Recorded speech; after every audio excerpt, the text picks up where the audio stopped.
বন্ধুরা এখানে আমি ভাতটা বানানোর জন্য দেখতেই পাচ্ছ গ্যাসে আমি হাঁড়ি বসিয়ে দিয়েছি, জল দিয়ে দিলাম। আর এখানে আমি চালটা ধুয়ে নেব।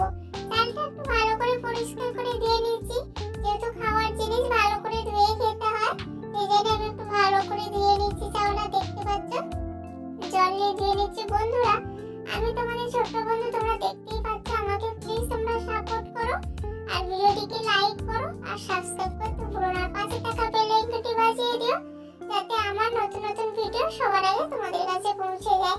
বন্ধুরা এখন আমি চালটা ভালো করে পরিষ্কার করে নিয়েছি, নিয়ে আমার এখানে দেখুন হাঁড়ির মধ্যে জল গরম হয়ে গেছে। আমি চালটা হাঁড়ির মধ্যে দিয়ে দিচ্ছি, দিয়ে একটু নেড়ে নেবো খুন্তি দিয়ে যাতে নিচে না লেগে যায়। এখন আমি ঢাকনাটা লাগিয়ে দেবো, দিয়ে এখানে আমি আলু কেটে ফেলেছি, ছোট ছোট করে আলু ফ্রাই করব।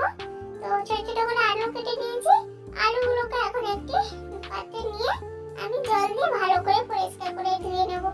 যেহেতু আলু ফ্রাই করব সেই জন্য ছোট ছোট করে কেটেছি। আর এখানে কেটে আমি ভালো করে ধুয়ে জলটাকে দেখতেই পাচ্ছ ভালো করে ছেঁকে নেব।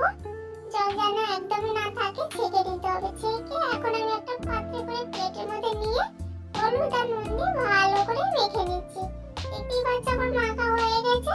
এখন আমি ভাতটা দেখবো, ভাতটা ফুটে এসে গেছে, অনেকক্ষণ হয়ে গেছে। এখন আমি ভাতটা দেখুন আমার হয়ে গেছে, দেখতেই পাচ্ছ বড় বড় দানার ভাত।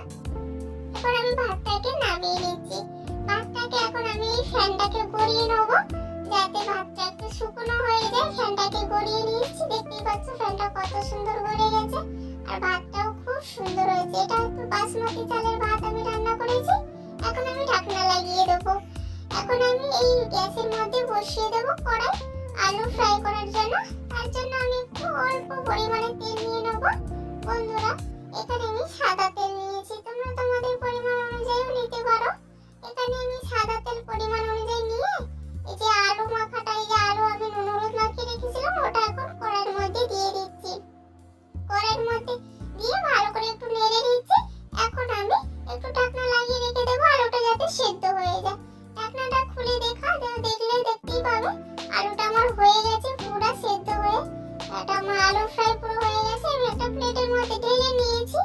এখন আমি এই যে ফ্যানটা দেখুন এটা আলাদা করে সরিয়ে রেখে দেবো, ভাতের ফ্যান। এখন আমার সব কাজ কমপ্লিট, এখন আমি একটু খাবো।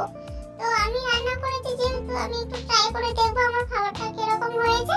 তোমরা কিন্তু যারা ছোট ছোট খুদে বন্ধু দেখছো তোমরা কিন্তু বাড়িতে এভাবে ট্রাই করে খেয়ে দেখো। এখন আমি ভাতটা আমার একটা প্লেটের মধ্যে নিয়ে নিচ্ছি, দেখতেই পাচ্ছ আমি প্লেটের মধ্যে ভালো করে সাজিয়ে নিয়ে নিলাম। আর এখন আমি আলু ফ্রাইটা যে করেছিলাম ওটাকে নিয়ে নেব। তো আলু ফ্রাইটা কিন্তু খুব সুন্দর